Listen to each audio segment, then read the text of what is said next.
Universitas Muhammadiyah Yogyakarta.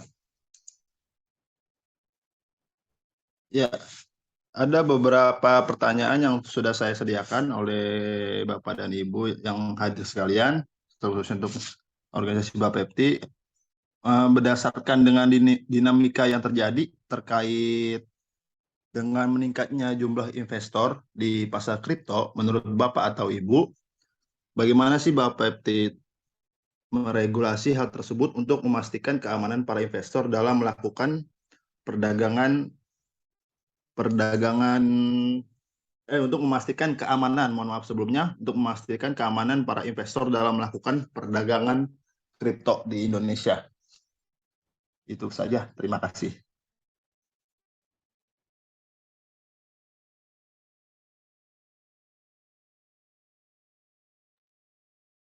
Sudah, Mas?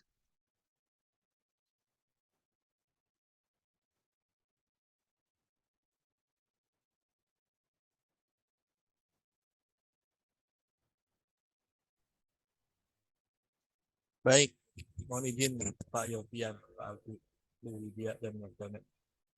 Terkait bagaimana Bapepti untuk menjamin keamanan investor buat pasar kripto, Bapepti telah menuangkannya dalam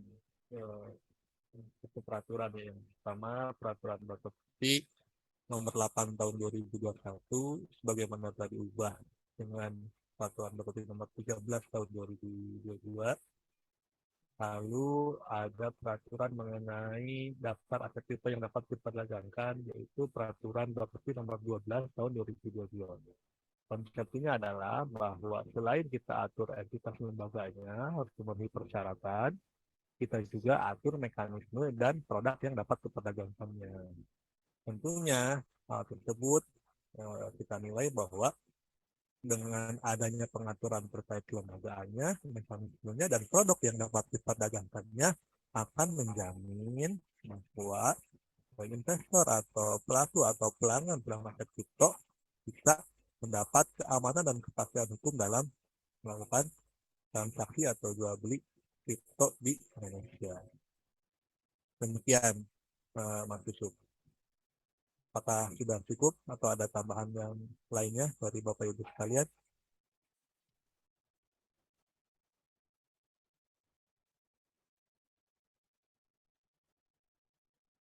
Iya, kalau dari itu cukup. Kalau menurut, mungkin ada yang lain, pendapat atau saran dari Bapak dan Ibu yang lain, persilahkan.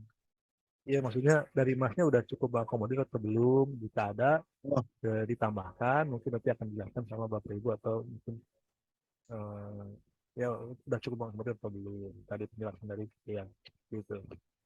oh iya, sudah cukup Pak, sudah cukup. Nah, kalau sudah cukup mungkin beralih ke pertanyaan yang kedua atau seterusnya. Ah ya, baik Bapak. Jadi ya, aku Eh, sebentar Mas Yusuf, konfirmasi dulu. oh Sebelumnya iya. udah membaca peraturannya dulu atau bagaimana nih? Sudah Pak.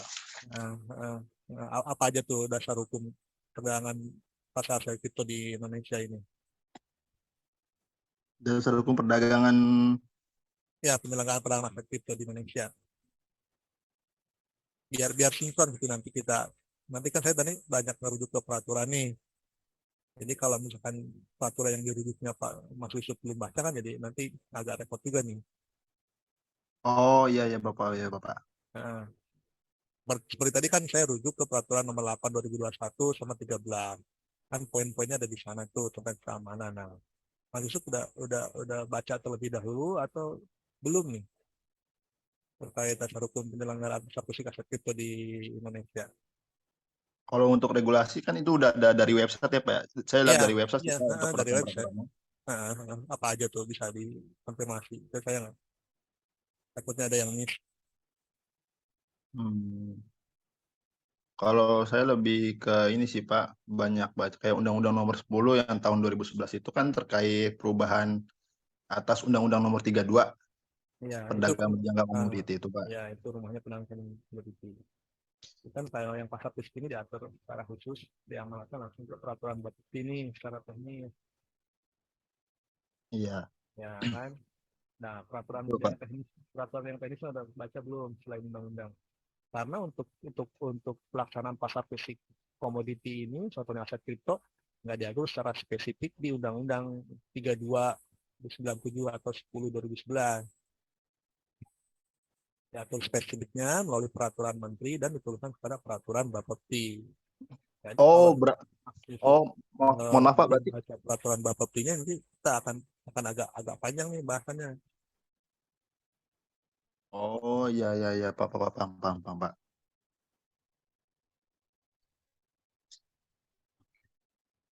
Ah, ini mungkin untuk pertanyaan selanjutnya, apakah boleh, Bapak, Ibu? Oke, silahkan.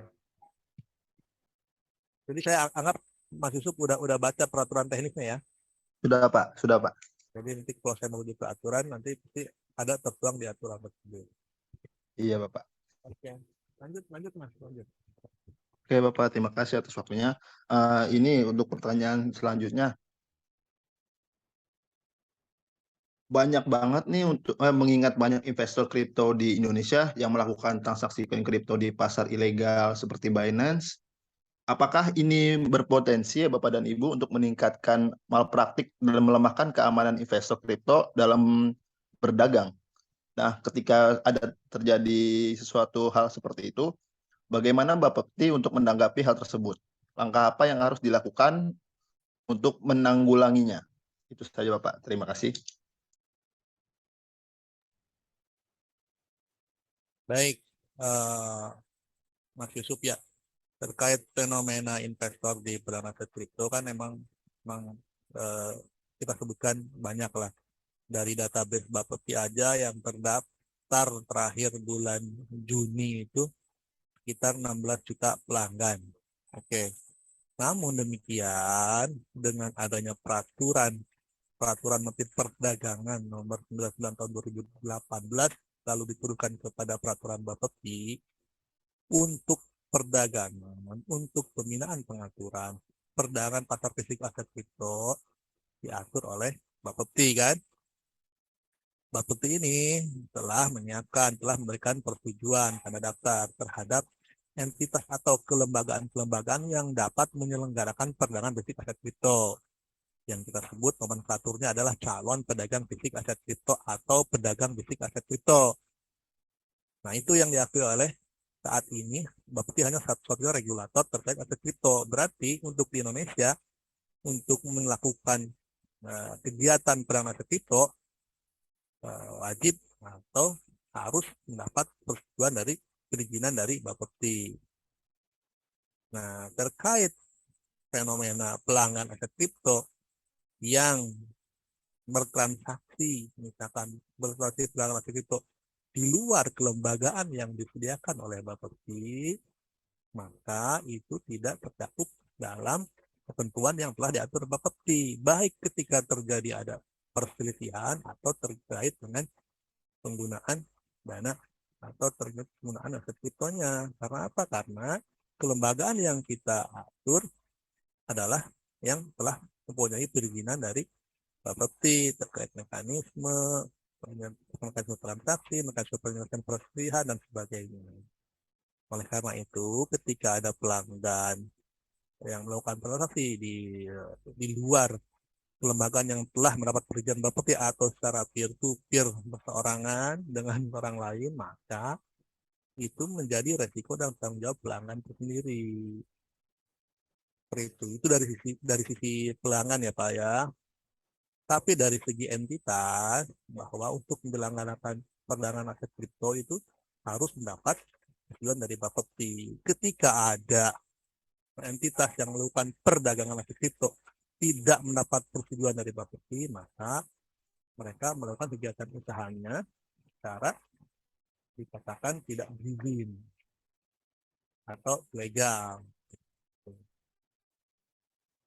Untuk perusahaan-perusahaan yang penanganan terkait perusahaan-perusahaan yang ilegal atau nasabah yang berpotensi di kategori yang tidak berizin, mungkin bisa dijelaskan lebih lanjut oleh Bapak Agus Sulistianto, karena beliau yang memang sehari-hari menangani entitas-entitas yang melakukan kegiatan tanpa perizinan dari Bapepti. Nah, untuk tambahannya dipersilahkan Pak Agus untuk membantu ini menerangkan ke Pak Yusuf.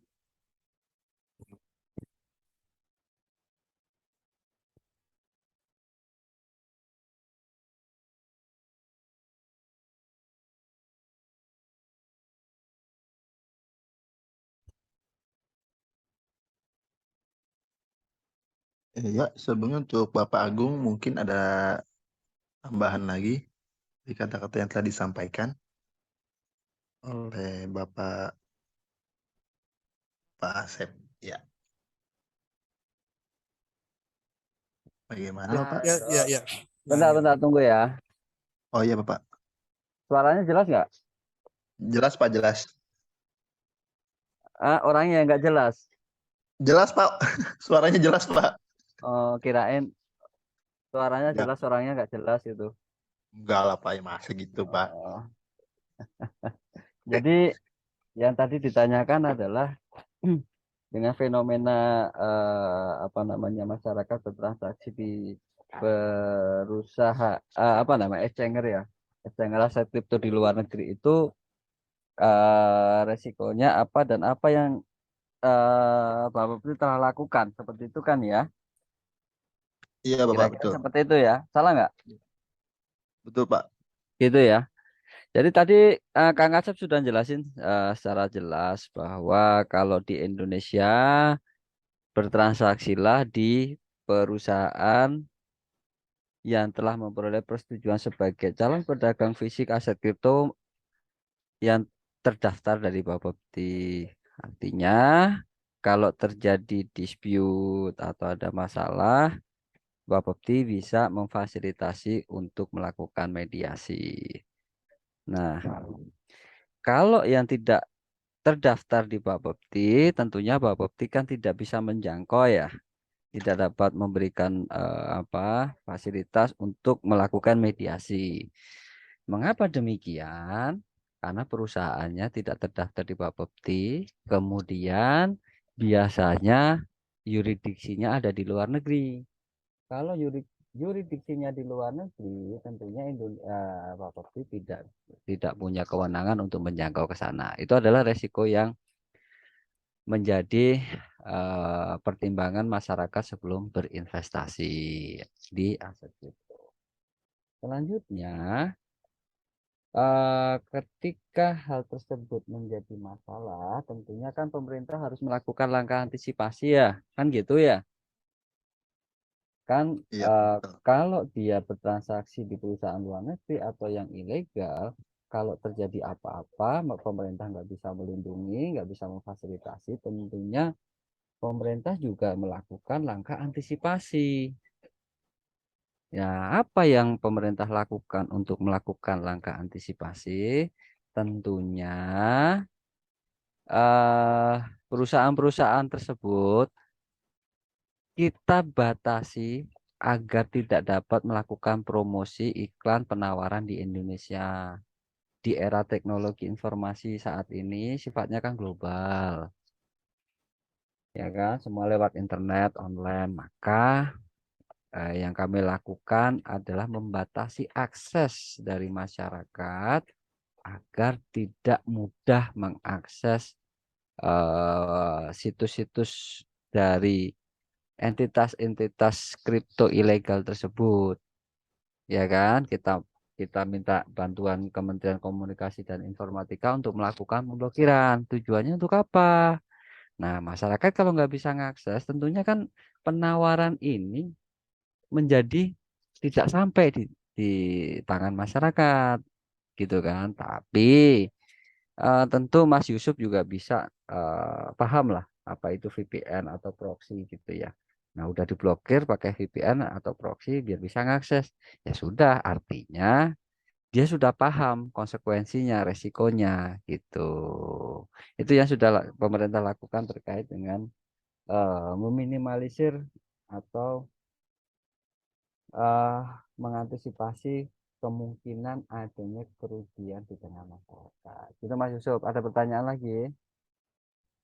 Ya Bapak, baik, terima kasih. Jadi berarti perusahaan yang sudah dicap oleh Bapepti yang sudah legal hitungannya dalam hukum di Indonesia itu, Bapepti bisa membantu dan langsung turun tangan langsung untuk membantu investor yang yang terkena masalah itu ya Pak.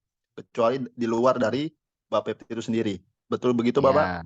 Ya, ya artinya ketika terjadi dispute antara pelanggan aset kripto dengan perusahaan aset kriptonya, tentunya kan Bapepti bisa melakukan investigasi ya terhadap perusahaannya. Kita bisa melakukan pemeriksaan, seperti itu kan. Jadi eh, pemerintah tahu ini masalahnya apa, solusinya nanti seperti apa. Kalau itu tidak memiliki izin dari Bapepti kan Bapepti nggak bisa ya melakukan pemeriksaan apalagi kalau perusahaannya di luar negeri gitu. Oh Jelas. iya Bapak. Jelas Bapak. Terima kasih Bapak. Untuk pertanyaan selanjutnya ya Bapak, atau mungkin ada tambahan lagi dari yang lain Bapak atau Ibu? Ya, jika tidak ada pertanyaan selanjutnya, ini Bapak terkait Bapak atau Ibu, langkah apa sih dari Bapepti saran yang harus dilakukan untuk meningkatkan keamanan bagi investor kripto itu sendiri dalam bertransaksi di bursa berjangka komoditi Bapak atau Ibu? Terima kasih.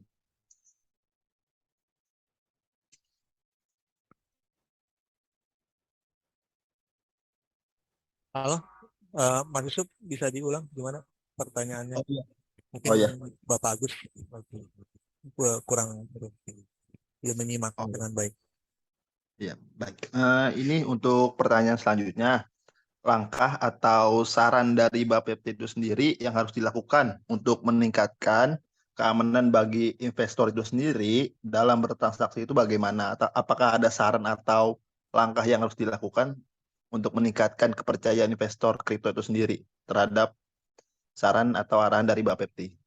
Baik, itu saja, Pak. Terima kasih. Mungkin saya konfirmasi lagi, ini saran kepada investor atau misalkan apa nih tindakan perbaikan dari Bapepti untuk meningkatkan keamanan? Arahnya kemana ya Pak? Ini Pak lebih ke saran aja sih, Pak. Saran terhadap investor. Iya, saran terhadap investor kripto Oh, biar ah, aman itu ah, bertransaksinya.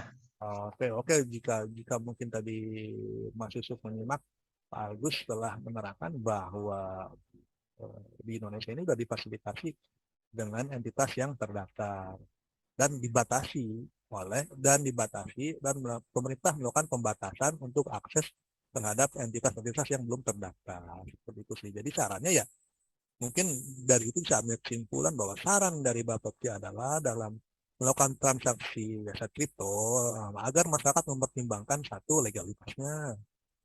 Yang paling pertama, legalitasnya apa sih? Ada nggak ada legalitasnya? Ini legalitasnya dari mana? Seperti itu. Apakah udah terdaftar di Bapepti atau belum? Salah satunya itu. Yang kedua, terkait produknya nih. Produknya apa nih? Produknya udah terdaftar dalam daftar aset kripto yang udah dapat diperdagangkan atau belum? Kan kita juga nerbitin positif list terkait jenis aset kriptonya kan. Nah, itu udah ada di situ belum produknya. Karena bisa saja walaupun entitasnya sudah terdaftar, dia memperdagangkan koin yang tidak terdaftar. Itu kan pelanggaran. Harusnya sih tidak jadi seperti itu, tapi mungkin saja. Tapi dari investor tetap harus memperhatikan dua hal tersebut. Legalitas entitas, terkait produknya, dan mereka juga harus paham nih bahwa eh, apa aset kripto ini merupakan aset yang sesuai dengan kondisi pasar. Maksudnya dia bisa naik, bisa turun. Makanya dia harus tahu dulu portofolio masing-masing jenis aset kripto yang mereka akan ambil. Bisa cari di CMC atau apa, protek terkait white paper seperti apa nih penggunaannya untuk apa kan kayak gitu. Tapi itu kan apa, termasuk risiko pasar ya, risiko pasar. Tapi yang pasti untuk keamanan kepastian hukum dalam bertransaksi ya pilihlah legalitas dan produk yang terdaftar. Mungkin itu dari saya. Barangkali Pak Agus ada tambahan terkait saran untuk investor agar lebih aman melakukan transaksinya. Tadi udah sebenarnya Kang Asep udah menjelaskan secara gamblang ya. Yang pasti kan cek legalitasnya kan. Iya, Pak. Karena kalau ilegal tadi sudah saya sampaikan sama Kang Asep juga sampaikan resiko-resikonya seperti apa. Selanjutnya tadi juga sudah dijelaskan selain legalitas perusahaannya juga daftar aset kripto yang dapat diperdagangkan, gitu kan. Terus jangan mudah dapat ini apa mudah percaya ini dari orang yang apa menjanjikan untung kalau aset itu pasti untung pasti ini aset itu resikonya gede. Kemarin kita tahu Bitcoin sempat melonjak ke hampir 1 M, kemudian jatuh di angka 200-an juta, sekarang di angka 400-an, itu mungkin kan itu nggak nutup kemungkinan akan jatuh lagi atau nggak nutup kemungkinan bakal naik lagi. Artinya aset itu volatile, ya kan? Jadi jangan mudah percaya iming-iming kalau aset itu pasti untung, belum tentu. Jadi nggak mudah percaya. Selanjutnya tentunya kalau kita ingin terjun ke dalam sebuah investasi, tentunya kita akan mempelajari karakteristiknya seperti apa, cara mainnya seperti apa, resikonya apa, gitu kan. Selanjutnya mempelajari apa analisis-analisis yang digunakan agar kita dapat memanfaatkan apa namanya peluang ini dengan baik. Inginnya untung bukannya malah buntung, gitu kan. Selanjutnya juga punya apa username, password atau apa yang bisa buat login itu jangan mudah diserahkan ke orang, jaga dengan baik, nggak mudah. Itu kan kayak ATM ya, kalau kita ngasih ATM kita ngasih pinnya ya sudah rekeningnya jebol, itu juga perlu hati-hati seperti itu. Ada lagi tambahan mungkin dari teman-teman dari Bapepti, mungkin ada yang nambahin?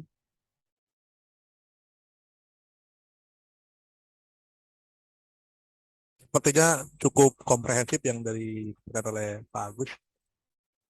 Nah, mungkin Pak Yusuf sudah mengakomodir atau masih ada yang ditanyakan? Iya, masih ada satu sih, Pak, Ya, untuk silakan. ditanyakan. Ini Pak, saya untuk menanyakan ini, ada nggak sih data orang investor kripto itu yang berjumlah sekian pada tahun 2023, terkhususnya di Yogyakarta? Apakah ada Bapak atau di seluruh Indonesia untuk data orang yang menjadi investor kripto? Itu saja Uh, Bapak, Ibu. mohon konfirmasi, data orang terkait jumlah atau data pribadi terkait nama siapa atau gimana nih Mas? Ini Pak, untuk data apa namanya orang yang telah menjadi investor kripto itu udah berapa puluh ribu orang gitu Pak Oh, dari iya, iya. tahun ini. Ya, terkhususnya di Yogyakarta Pak, kalau Nah, ada datanya. kalau misalkan terkait data, sebentar. Hmm, karena kita datanya masih omnibus ya, sementara untuk keseluruhan data pelanggan aset kripto itu pada bulan Mei ini ada 16,7 juta untuk keseluruhan, tapi untuk eh, pembagian daerah secara spesifiknya sih eh, belum ada data yang spesifik itu di Bapepti masih bersifat omnibus. Jadi seluruh total keseluruhan nasabah yang ada pasti di Indonesia seperti itu.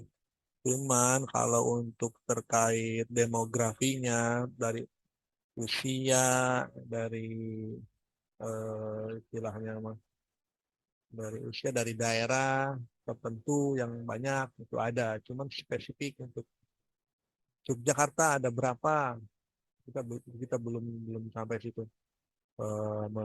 Apa istilahnya mengklasifikasikannya hanya secara omnibus dari usia, jumlah,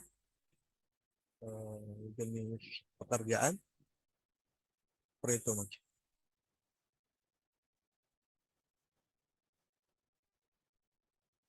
Ya, baik. Terima kasih Bapak atas jawabannya. Mungkin ada tambahan dari Bapak atau Ibu yang lain. Nanti Mas bisa itu ya, kalau terkait data-data gitu bisa akses website Bapepti Mas untuk lebih jelasnya.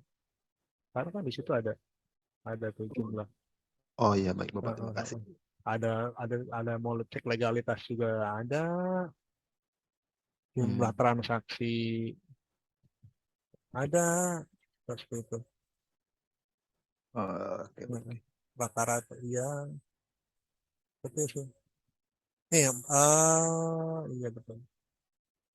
Sekarang malah udah sekitar hampir 17 juta mas, sorry.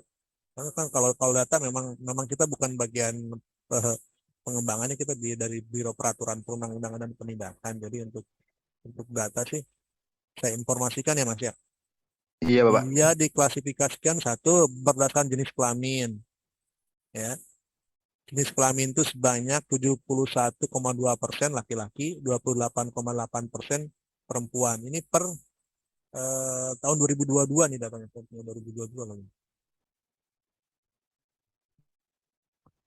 Oh iya Oke, benar. satu berdasarkan kelompok usia nih. Kelompok usia yang paling banyak itu 28,5 antara 25 sampai 30 tahun.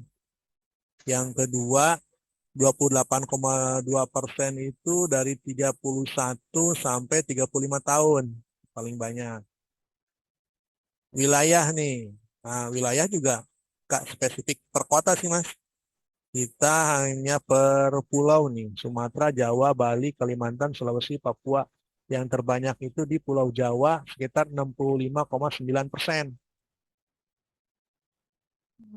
Ya. Kalau kewarganegaraan paling banyak ya kewarganegaraan Indonesia sebanyak 99,6%, warga WNI dan 0,04% asing. Lalu klasifikasi berdasarkan profesi nih. Profesi yang paling banyak itu sekitar 24,8% adalah eh, karyawan swasta.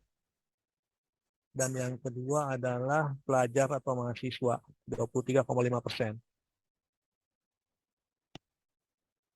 Itu sih.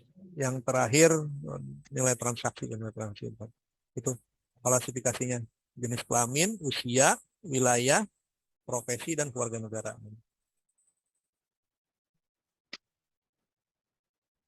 Oke, Iya sudah Bapak. cukup Muhammad. Sudah cukup Pak. Untuk Terima kasih. update-nya bisa dibuka di website ya. Itu saya sampaikan per tahun 2022 ya. 2023 kan belum selesai, ini belum ada rekrutmen. Iya Bapak, siap. Ya. Gimana? Ada lagi yang Udah Pak Asep, mungkin itu saja dari wawancaranya dari saya. oke, oke. Berarti saya kembalikan lagi ke Mas Dana ya, Mas Dana. Silakan. Ya, baik. Terima kasih Pak Asep dan Pak Agus. Terima kasih juga untuk Mas Yusuf. Nanti mungkin kalau misalkan ada yang kurang atau pertanyaan yang tambahan, bisa disampaikan ke saya aja ya Mas ya. Oh iya, siap Pak. Siap Dan Mas. nanti kalau misalkan udah selesai skripsinya, atau ini skripsi atau apa ya Mas ya? Iya, ini skripsi Iya, Mas. iya. Nanti mohon bisa disampaikan ke kita ya hasil ininya, skripsinya. Kita kalau misalkan udah selesai sidang dan sebagainya. Oh Mungkin iya. itu aja Oh, sih. oh iya Mas. Iya, Siap buat Mas. inian kita lah. Sih. Oh, buat dikaji gitu lah, diulang lagi gitu ya Mas ya. Iya, gitu Mas paling. Iya. Ya, Udah mungkin itu aja sih. bisa dicukupkan aja, mohon izin Pak Yopi. Iya, siap. Baik. Terima kasih atas waktunya Bapak dan Ibu sekalian. Terima kasih juga untuk Mas Yusuf. Eh, Mungkin bisa kita tutup ya. Assalamualaikum warahmatullahi wabarakatuh. Waalaikumsalam warahmatullahi wabarakatuh. Terima kasih Bapak untuk ibu-ibunya atas waktunya. Saya pamit, permisi. Assalamualaikum warahmatullahi wabarakatuh. Udah Pak.